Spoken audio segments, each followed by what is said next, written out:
हिंदुस्तान ने अपना खित्ता इतना बड़ा जिस्म काट के हमें पाकिस्तान बनाने के लिए 4 सूबे दिए। हिंदुस्तान हमारी माँ है, ठीक है, ये बहुत बड़ी बात हम उसकी औलाद हैं।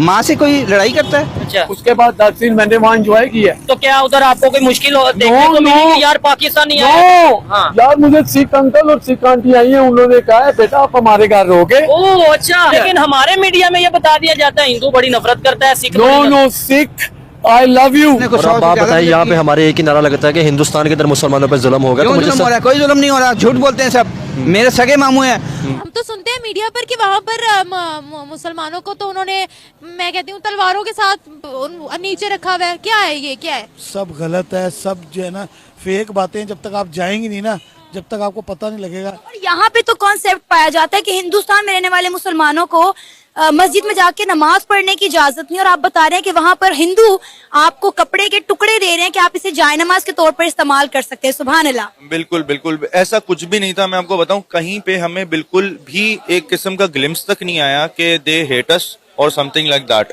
योगी जी, मैं आपके हाथ जोड़ के आपसे आपका शुक्रिया अदा करता हूँ। मैं आपने गवर्नमेंट ऑफ यूपी ने उनको मकान बना के दिया है। यहाँ पे गरीबों का क्या हाल है? अब यहाँ पे गरीबों का, यहाँ गरीब तो खुदकशी कर रहा है। मैं एक कश्मीरी स्टूडेंट से बात कर रहा इंस्टाग्राम पे। अच्छा। मैंने उसे कहा जी कश्मीर के हालात कैसे हैं, हम लोग यहाँ पे बड़ा आपको सपोर्ट करते हैं, आप लोगों के लिए हमने बड़ा काम किया। कहते यार मेहरबानी सपोर्ट ना किया, अगर इधर 80 रुपए का लीटर पेट्रोल डलवाते हैं, उधर किधर हमने आना है यार। अच्छा, इंडिया साइड कश्मीर से आपने बात की। स्टूडेंट था वो, कहता यार हम इधर बहुत खुश हैं। जय हिंद दोस्तों। पाकिस्तानी मुसलमानों का कहना है कि भारत हमारी माँ है और भारत से दुश्मनी करना पाकिस्तान के लिए बहुत ही ज्यादा महंगा पड़ रहा है। हमने भाईजान 76 साल से नफरतें पालनी है लेबर से। हम कहते हैं कि भाई वो हमारा दुश्मन है, वो हिंदू है, वो ये आप नेबर कह रहे थे कि नफरत कुछ नहीं। मैं खुद गया था आज से अल्हम्दुलिल्लाह 12 साल पहले इंडिया किस सिलसिले में विजिट करने आया क्रिकेट टीम की। मुझे वीजा मिला, ठीक है, मैच देखने।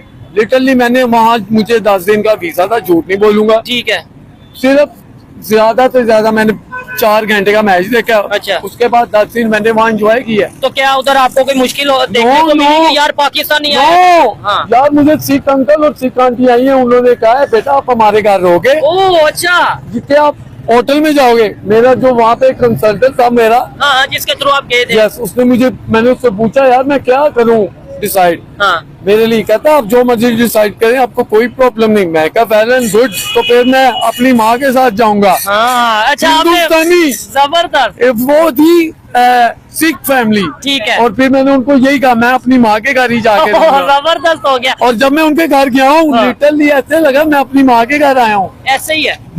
मुझे लिटरली उन्होंने इतनी मोहब्बत दी है। घर में रखा 7 दिन वहाँ पर वो, और मैं खाना खाता अपनी माँ के। जब आया हूँ मेरी आंखों में आंसू आ गए। कितनी मोहब्बत दी है। एक माँ छोड़ के जा रहा हूँ यहाँ। ये देखें, जब लोग यहाँ से वहाँ, वहाँ से यहाँ आते हैं या आते थे, तो कहीं ना कहीं मिसअंडरस्टैंडिंग दूर होती थी। अब दरअसल हाल ही में एक पाकिस्तानी यूट्यूबर पाकिस्तान में कुछ मुस्लिम व्यक्तियों का इंटरव्यू ले रहा था, और इसी इंटरव्यू के दौरान एक वृद्ध पाकिस्तानी मुस्लिम व्यक्ति ने कहा कि भारत हमारी माँ है और भारत से दुश्मनी करना पाकिस्तान के लिए बहुत ही ज्यादा महंगा पड़ रहा है। उस वृद्ध मुस्लिम व्यक्ति ने यहाँ पर कहा कि भारत ने अपना इतना बड़ा हिस्सा हमें एक अलग देश बनाने के लिए दे दिया है, तो इसकी वजह से हमें भारत का एहसान मानना चाहिए, लेकिन हम भारत का एहसान मानने की जगह पर भारत से लड़ाइयाँ कर रहे हैं। आगे वह कहते हैं कि हम लोग यहाँ पर 24 घंटे यह झूठी बातें करते हैं कि भारत में मुसलमानों पर अत्याचार हो रहा है, भारत में मुसलमानों से उनका बोलने का अधिकार छीना जा रहा है और भारत मुसलमानों के लिए सुरक्षित जगह नहीं है। लेकिन वास्तव में असलियत क्या है यह तो सभी जानते हैं कि भारतीय मुसलमान कितने ज्यादा सुखी हैं और पाकिस्तानी मुस्लिम कितने ज्यादा प्रताड़ित हैं। इसके आगे उनका यहाँ पर यह भी कहना था कि पाकिस्तान की सरकार और पाकिस्तान की मीडिया भारतीय मुसलमानों को सुख सुविधा देने की बात करती है, लेकिन पाकिस्तान में जहाँ पर पाकिस्तानी मुस्लिम सच में इतनी ज्यादा समस्याओं से जूझ रहा है, तो वो अगर पाकिस्तान में अपना अधिकार मांगता है तो पाकिस्तान की सरकार उसे मरवा देती है या फिर उसे गायब करवा देती है। और इस सब के बावजूद भी पाकिस्तान की सरकार पाकिस्तानी हिंदुओं और मुसलमानों पर अत्याचार करने के बाद यहाँ पर ये कहती है कि भारत मुसलमानों पर अत्याचार कर रहा है और इसीलिए हम कश्मीर को भारत से छीनना चाहते हैं ताकि हम कश्मीरियों को सारी सुख सुविधाएं प्रदान कर सकें। पाकिस्तानी मुस्लिम व्यक्ति का अंत में यहाँ पर कहना था कि भारत माता हमारी पूर्वज हैं, हमारी जन्मदाता हैं, तो इसीलिए हमें भारत से लड़ाई नहीं बल्कि भारत से प्यार और मोहब्बत करना चाहिए, क्योंकि इसी में पाकिस्तान की भलाई है।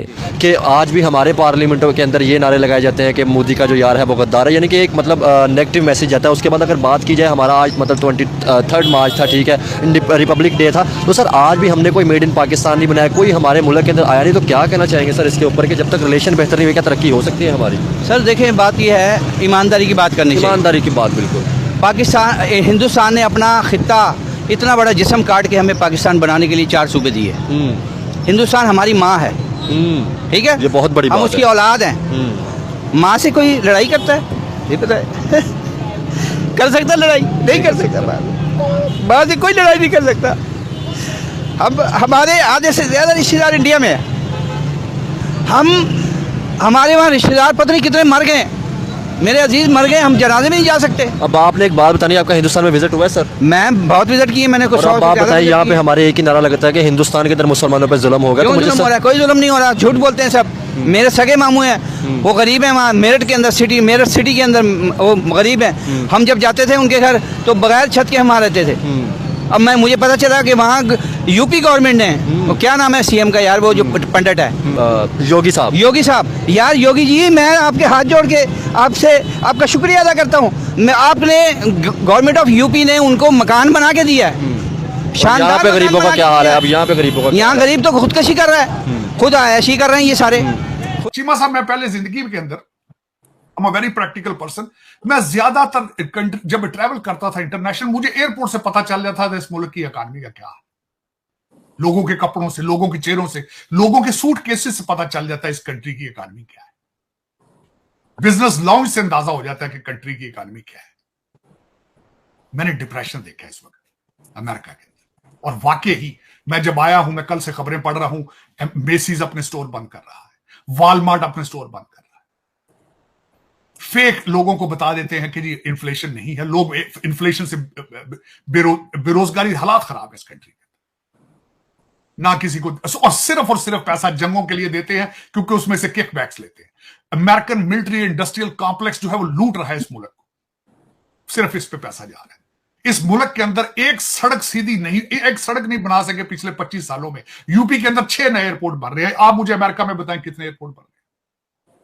अमृतसर का अलग एयरपोर्ट है, जयपुर का अपना एयरपोर्ट है, हर स्टेट के अंदर 6 एयरपोर्ट है। लेकिन यहां पे आप मुझे बताएं पिछले 25 सालों में कोई नया एयरपोर्ट बना हो, कोई नई सड़क बनी हो? हाँ, 1960s में बनाया था जब ये तरक्की कर रहे थे। तरक्की के लिए वहां पे कॉमर्स, वहां पे, अब मैं उसकी एक और बताता हूं बात, ये छोड़े इस पर। चीमा साहब, परसों मोदी साहब ने जाके कलकत्ता में एक अंडर वाटर टनल का इफ्तिताह किया है, और मैं उसके बाद बताना चाहूंगा कि उस पर खासियत क्या है उस टनल की। 4.8 किलोमीटर की टनल है, 9 feet deeper than the level of the river, 9 metre deeper, और कंप्लीट की है 66 दिनों के अंदर। 66 दिनों के अंदर कंप्लीट की गई। मैं जब भारत के अंदर वहां मौजूद था, $10 बिलियन का सेमी कंडक्टर का प्लांट लग रहा है गुजरात के अंदर, $10 बिलियन उसकी लागत होगी। कमाल क्या होगा, 100 दिनों के अंदर वो कंप्लीट होगा, 100 दिनों के बाद वो ऑपरेशनल होगा।